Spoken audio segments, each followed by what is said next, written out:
본문의 말씀을 중심으로 동행의 기술 이런 제목으로 하나님 말씀드리겠습니다.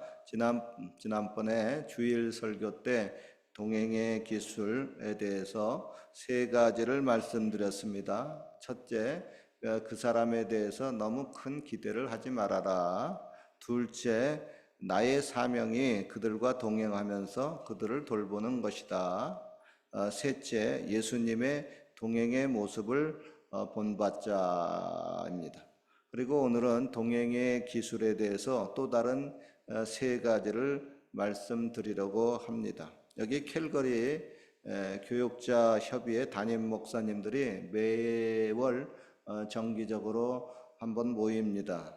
그런데 모임이 있기 전에 공동 카톡에서 이제 임원들이 이제 알릴 사항 등을 공지합니다. 다음 달 모임은 며칠 날 어디에서 있으니까 참여하실 분들은 미리 도시락 주문을 해야 하니까 언제까지 꼭 알려주십시오. 그런데 도시락 주문을 정해진 날짜 안에 하지 않는 분이 꼭 있어요. 가만히 살펴보면은 그 사람이 꼭 그 사람입니다. 아주 그 습관이 된 것 같아요. 그렇게 되면은 아무래도 일하는 사람들, 그 임원들의 입장에서는 좀 짜증이 날 겁니다. 그런데 그렇게 신청해서 일하는 그 사람을 짜증나게 해놓고 그걸 뭐 별로 또 대수롭지 않게 생각하면서 전혀 미안해하지 않고 계속해서 그렇게 행동을 하면은 그런 분과 같이 좀 동행하기는 좀 어려울 겁니다. 그렇겠죠? 그리고 또 교육자 협의회에 또 보면은 목사님들이 각각 그 교회의 대표성을 가지고 교회의 그 연합 행사나 여러 가지 문제에 대해서 같이 모여서 이제 회의를 합니다. 그런데 어떤 안건에 대해서는 굉장히 그 민감한 안건이 있을 수가 있어요. 그런 거에 대해서 목사님들이 몇 시간을 토론을 할 때가 있습니다. 그리고 마침내 이제 거의 이제 만장일치로 이제 의견을 모아서 이제 결의를 하는 경우가 있습니다. 그런데 나중에 보면은 그런 그 결정을 아주 싹 무시하고 정반대로 나가시는 분들이 있어요. 그거 참 못 말립니다. 그런 모습에 사람들이 같이 지내지만 고개를 절레절레 흔듭니다. 그리고 아예 그냥 웃으면서 그냥 말을 안 합니다. 왜 그러죠? 말해봤자 통하지가 않기 때문에 그렇습니다. 그렇게 말해가지고 통하지 않게 되게 되면은 동행하기가 좀 어렵겠죠? 각종 그 운동에 보면은 2인 삼각 달리기 경기가 있습니다. 두 사람이 발을 한쪽씩 묶어가지고 같이 이제 호흡을 맞춰서 뛰는 경기입니다. 이때 중요한 게 뭡니까? 서로가 뭐 보폭이 달라도 키가 달라도 또 체력이 달라도 보조를 맞추면서 뛰어야 됩니다. 즉 동행의 기술 중 가장 중요한 것은 또 협동 정신입니다.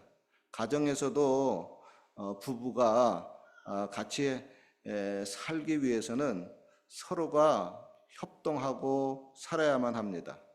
회사에서도 모든 부서가 같이 네 부서 내 부서 서로 협력을 해야 됩니다. 그리고 어떤 부서도 그 멤버들끼리 또 서로 협력을 해야만이 그분들이 서로 동행이 가능합니다. 얼마 전에 아시안 축구 시합 4강에서 한국 팀이 요르단에게 0대2로 패했습니다. 그로 인해 가지고 한국이 난리가 났습니다. 왜냐하면 그 경기는 당연히 한국이 이길 줄 알았습니다. 그래서 이제 준결승 이제 이기고 결승 올라가서 좀 우리보다 못한 팀들이 뭐 올라오니까 잘하면 우승하겠다 그렇게 꿈에 부풀었어요. 그리고 피파 순위에서도 한국은 20위권이고 요르단은 80위권입니다. 그래서 모든 도박사들이 한국이 당연히 요르단을 이길 것이라 그렇게 예측을 했습니다. 그런데 막상 뚜껑을 열어보니까 한국이 말이죠. 유효 슈팅 한 개도 날리지 못하고 완전히 참패를 당했습니다. 왜 그랬을까요? 왜 그러긴요. 상대방이 잘하고 우리 편이 못해서 그렇습니다. 뭐 스포츠 경기니까 뭐 그럴 때가 있어요. 그죠? 그런데 그에 대해서 외국 신문에서 언론에서 이런 기사가 먼저 나왔습니다. 한국 선수들이 시합 전날에 불화가 있어가지고 서로 대판 싸움을 했다고 하는 겁니다. 특별히 나이가 어린 선수와 또 주장 손흥민 선수가 몸싸움을 하는 중에 손흥민 선수가 손가락 부러지는 골절까지 당했다고 합니다. 그로 인해 가지고 시합 전날에 그 고참 선수들이 신찬 선수 한 그 몇 사람 그 사람하고는 같이 시합을 못 하겠다 하고 그 선수를 좀 빼달라고 또 감독에게 요청까지 하고, 그리고 또 감독은 그걸 또 무시하고 그냥 또 기용을 하다 보니까 이게 단체 경기인데 삐끄덕 된 겁니다. 그래서 도대체 왜 이렇게 경기력이 형편없이 진 거야 하고 나중에 그 시합을 리플레이해서 보니까 어떤 선수가 손흥민 선수에게 일부러 패스를 하질 않는 겁니다. 그리고 공을 빼앗기고 상대방이고 도리어 어, 골을 먹는 그런 치명적인 그 결과가 이루어졌습니다. 그리고 또 그 선수가 상대방이 자기한테 네 명이 둘러싸 붙었는데 옆에 좋은 위치에 있는 손흥민 선수에게 패스를 하지 않고 그냥 상대방 밀집 수비에다가 그냥 슈팅을 때려가지고 결국 벽에 막히고, 그리고 공은 상대방에게 넘어가고 결국 그렇게 되는 그런 모습이 리플레이 장면에 이렇게 봅니다. 즉 단체 경기에 있어가지고 선수들 간에 협력 정신이 없으면 그 경기는 지고 만다 하는 그런 뼈저린 교훈을 얻게 되었습니다. 하늘나라 교회도 마찬가지입니다. 서로 협력하지 않으면 동행이 잘 안 됩니다. 여러분의 경우는 그런 협동 정신이 어느 정도입니까? 한번 골라보세요. 1번서부터 4번까지 있습니다. 협동 정신 1번 매우 좋다, 2번 굉장히 좋다, 3번 아주 좋다, 4번 특별하게 좋다. 목사님 그게 다 네 가지 다 똑같은 거 아닙니까? 네, 맞아요. 똑같아요. 협동 정신이 중요한 겁니다. 협동할 때 여러분, 협동하지 않으면은 그 사람은 결국은 나중에 고립이 되고 스스로 왕따가 돼버리고 맙니다. 그리고 동행의 기술 중 또 하나는 뭐냐 하면은 절대로 배신을 하면은 안 됩니다. 예수님이 12제자를 이제 세웠어요. 예수님이 그들을 이제 끝까지 잘 돌보고 가려고 했습니다. 그런데 가룟 유다가 중간에 탈락을 했어요. 왜 그랬죠? 스스로 진리 되신 예수님을 버리고 예수님을 배신했기 때문에 그렇습니다. 누구에게 충동돼서 예수님을 배신했나요? 사탄 때문에 그랬어요. 사탄이 그에게 예수님을 배신할 생각을 집어넣고 가룟 유다가 그 생각을 받아들였기 때문에 그렇습니다. 즉 사탄과 생각이 같아지고 사탄이 시키는 대로 하면은 예수님과 결코 동행할 수가 없습니다. 성경은 말씀합니다. 의와 불법이 어찌 함께하며 빛과 어두움이 어찌 사귈 수가 있겠으며 그리스도와 벨리알이 어찌 조화가 되며 믿는 자와 믿지 않는 자가 어찌 상관하며 하나님의 성전과 우상이 어떻게 일치가 되리요? 안 된다고 하는 거죠. 여러분 지금 누구와 동행하고 있습니까? 하나님과 동행하고 있습니까? 아니면 사탄과 동행하고 있습니까?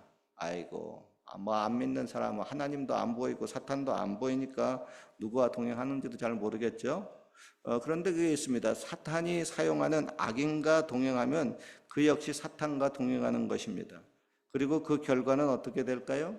뭐 시편 1편에 보면 결과가 나옵니다. 복 있는 사람은 악인의 길을 쫓지 아니하고 죄인의 길에 서지 아니하고 오만한 자의 자리에 앉지 아니한다. 대저 의인의 길은 여호와께서 인정하시나 악인의 길은 망하리로다 그랬어요. 악인 쫓아가면 망하고 의인 쫓아가면 같이 흥한다고 하는 거예요. 그죠? 그리고 예수님이 그 제자들을 전도하라고 마을로 이렇게 보내면서 이렇게 말씀하셨습니다. 너희를 영접하는 자는 나를 영접하는 것이고 나를 영접하는 자는 나를 보내신 자를 영접하는 것이니라 그랬어요. 여러분 끝까지 의인과 동행하시고 또 하나님과 동행하시기를 축원합니다. 그리고 또 하나님과 동행하고 또 하나님이 사용하시는 의인과 동행하기 위해서는 뜻이 어느 정도 맞아야 동행이 가능합니다. 그래서 오늘 본문의 말씀에요. 두 사람이 의합지 않고서야 어찌 동행하겠으며, 이에 대해서 우리말 성경은 이렇게 번역을 합니다. 두 사람이 뜻이 맞지 않은데 어찌 둘이 같이 갈 수가 있겠느냐. 여러분, 하나님과 동행하기 위해서는 일단 서로의 하나님과 또 마음과 뜻과 성품이 맞아야 됩니다. 이혼하는 사람들 보게 되면 항상 1등 차지하는 것이 있어요. 요즘 뭐 한국에 보니까 뭐 선우은숙하고 그 또 새로 결혼한 재혼한 분하고 또 이혼을 했다고 하는데 왜 그런 거야 봤더니 성격 차이 또 이렇게 나오더라고요.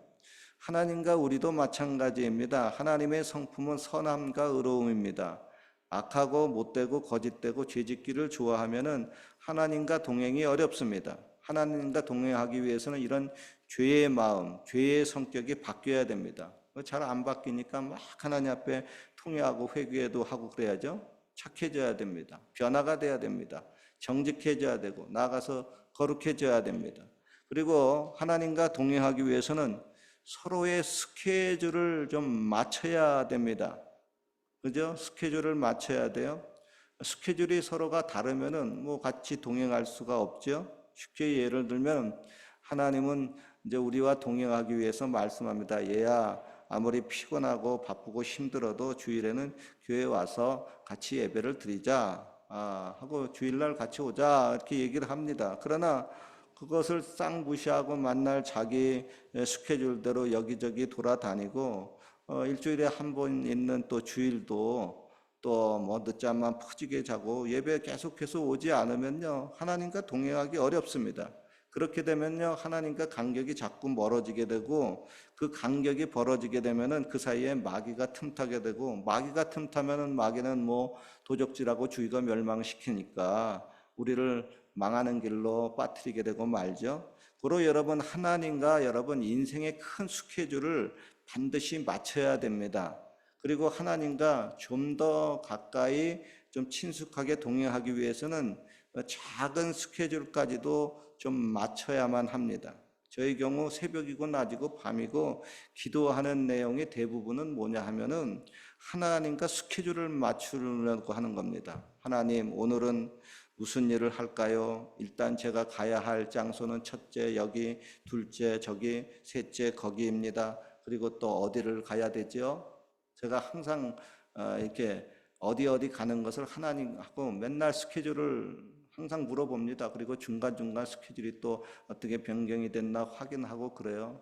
그리고 또 가족 식구들이 또 같이 또 차로 움직여야 되니까 오늘은 스케줄이 어떻게 돼? 너는 스케줄이 어떻게 되냐? 하고 이렇게 스케줄을 따라서 이렇게 움직입니다. 그리고 스케줄이 이렇게 기도하면서 순서가 딱 정해지면은 그 다음에 또 세밀하게 기도합니다. 예를 들면 하나님, 오늘은 세이프웨이에서 빵과 야채와 과일을 가져오는 날입니다.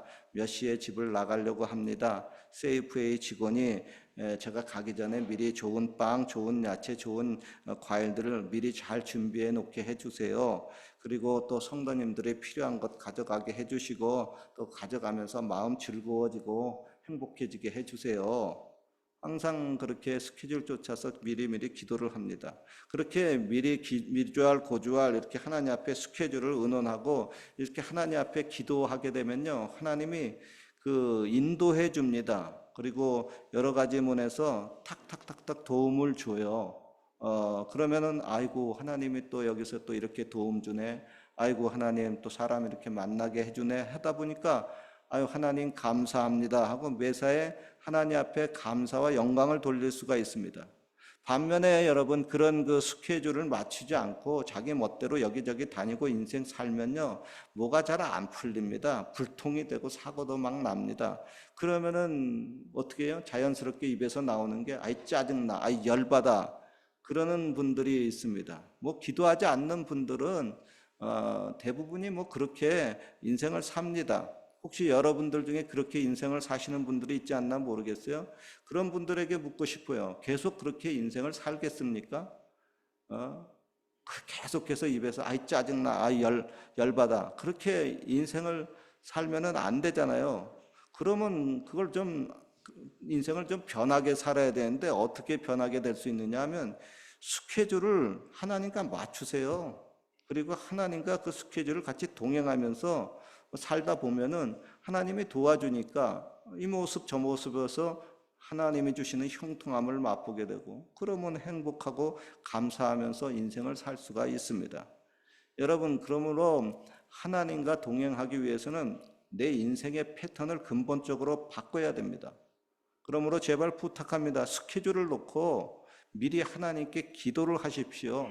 하나님과 반드시 그 스케줄을 상의하시고 스케줄을 조정하십시오. 그러면서 하나님과 동행하십시오. 하나님은 저기 가고 싶은데 내 마음대로 스케줄 짜가지고 여기 가게 되게 되면 서로 찢어지는 거 아니에요? 동행이 될 수가 없잖아요. 그죠? 우리 크리스찬들이란 하나님과 같이 살아야 되는 사람들입니다. 그러기 위해서 스케줄을 반드시 맞춰야 되는 것이 우리 크리스찬들의 바른 인생살입니다. 저와 여러분들은 절대 혼자 살지 않습니다. 먹어도 하나님과 같이 먹고 굶어도 하나님과 같이 굶고 뭐를 하든지 하나님과 같이 하려고 합니다. 그죠? 우리가 뭐 한국에서 살든 캐나다 땅에서 살든 어디서 살든 우리에게 가장 중요한 것은 하나님과 같이 동행하고 사는 겁니다. 하나님과 동행하지 않으면 내 인생이 불안해지고 말잖아요. 하나님과 동행하지 않으면 누가 나를 지켜줄 사람이 없잖아요. 결국 하나님과 동행하지 않으면 내 인생 망하고 말잖아요. 그죠? 꼭 가끔 사람들은 나는 나를 믿는다 그러는데, 아니 네가 뭘 얼마나 잘났으면 네 자신을 믿고 사니? 네가 네 실력을 가만히 가슴으로 얹고 생각해봐. 네 실력 알잖아 스스로. 여러분 생각해 보세요. 저와 여러분이 스스로 이 세상에서 뭐 성공할 수 있다고 생각합니까? 스스로의 실력으로 가정을 행복하게 꾸릴 수 있다고 생각을 합니까? 내 남편, 내 아내, 내 자녀를 내 실력으로 제대로 케어할 수가 있습니까? 안 됩니다. 안 돼요. 그러므로 하나님께 부탁을 하는 겁니다. 하나님께 나의 가족 식구들 한 사람 한 사람을 좀 보살펴 달라고 그렇게 기도를 해주는 겁니다. 하나님께 스케줄을 맞춰서 하나님 우리 식구들이 인생을 살게 해주세요. 혹시 하나님의 뜻을 무시하고 제멋대로 인생을 살면 하나님 나도 피곤하고 너도 피곤하고 같이 피곤해질 수 있으니까 하나님 아버지 우리 한 사람 한 사람 스케줄 좀 맞추고 살게 해주세요 하고 기도를 하는 겁니다.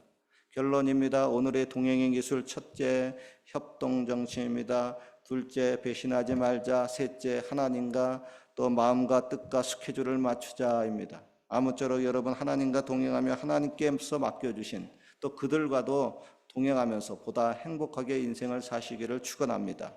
이런 동행 속에서 여러분이 하나님도 행복하게 만드시고 또 여러분들과 함께하는 그 사람도 행복하게 만드시기를 주님의 이름으로 축원합니다. 기도드리겠습니다. 하나님 아버지, 혼자 살 수 없습니다. 혼자 행복해질 수 없습니다. 나와 같이 살기를 원하시는 하나님과 마음과 뜻과 성품을 맞추며 스케줄을 맞추며 살게 하여 주시옵소서. 그리고 하나님과 동행하라고 또 짝지어준 그들과도 협동하며 살게 하여 주시옵소서. 인생 살 때 절대로 하나님 멀리 떠나거나 배신하지 않게 하여 주옵소서. 예수님 이름으로 기도합니다. 아멘. 우리 찬양 같이